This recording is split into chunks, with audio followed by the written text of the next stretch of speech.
Bulldozer के नाम पर गरीबों को मत आप डराने का काम कीजिए। बिहार को अगर विशेष राज्य का दर्जा या सेंटर से कोई पैकेज मिलता है तो वो गरीबी की वजह से, और सबसे बुरा हाल सीमांचल का है, और सीमांचल के बारे में एक शब्द भी इसमें नहीं कहा गया है। अकलियतों की 2 लाख नौकरी और शेड्यूल कास्ट की 1 लाख नौकरी खत्म कर दी गई है, उस पर कोई चर्चा नहीं आई थी।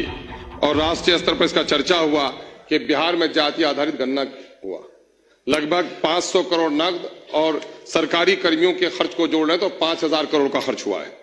लेकिन आज जिन लोगों को सर्वे इसलिए कराया गया था कि जिन लोगों की हालत खराब है उनको अच्छा किया जाए, लेकिन उसमें अकलियतों की 2 लाख नौकरी और शेड्यूल कास्ट की 1 लाख नौकरी खत्म कर दी गई है, उस पर कोई चर्चा नहीं हुआ। बिहार को अगर विशेष राज्य का दर्जा या सेंटर से कोई पैकेज मिलता है तो वो गरीबी की वजह से, और सबसे बुरा हाल सीमांचल का है, और सीमांचल के बारे में एक शब्द भी इसमें नहीं कहा गया है। एएमयू और एम्स जैसे संस्थाओं को सीमांचल की जरूरत है, उस पर कोई बात नहीं की गई है। रेवेन्यू में व्यापक भ्रष्टाचार है, पूरे तौर पर रेवेन्यू के कर्मचारी लोगों को लूट रहे हैं।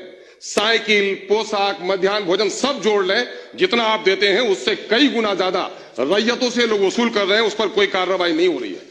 हेल्थ के मामले में अगर आप देखेंगे, मेरे विधानसभा क्षेत्र और सीमांचल की यही हालत है कि मेरे यहाँ 35 डॉक्टर होना चाहिए 5 लाख आबादी में, सिर्फ 11 डॉक्टर हैं।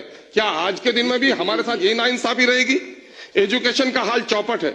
यूरिया की कीमत अभी 350 में बैग मिल रही है। आपका सर एक मिनट आपके तरफ से कृपा कीजिए सर। माँ सब बच्चे से प्यार करती है, लेकिन कमजोर बच्चे का जरा ख्याल रखती है।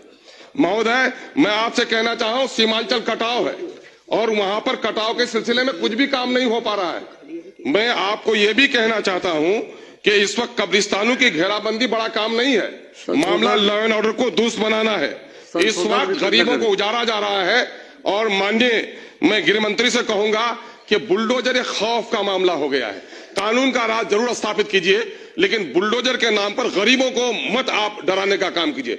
अमीरों के जो महल बने हैं गैर कानूनी तौर पर, उन पर बुलडोजर लगा दीजिएगा तो यकीनन है कि आपको हम लोग शाबाशी देंगे, लेकिन गरीबों की झोपड़ी को उजाड़ कर जिनको रोजगार नहीं दे पाए हैं उनकी वैकल्पिक व्यवस्था कर दीजिए, फिर उनको उजाड़ने, उनको हटाने का काम कीजिए। बहुत बहुत महोदय, आपने समय दिया उसके लिए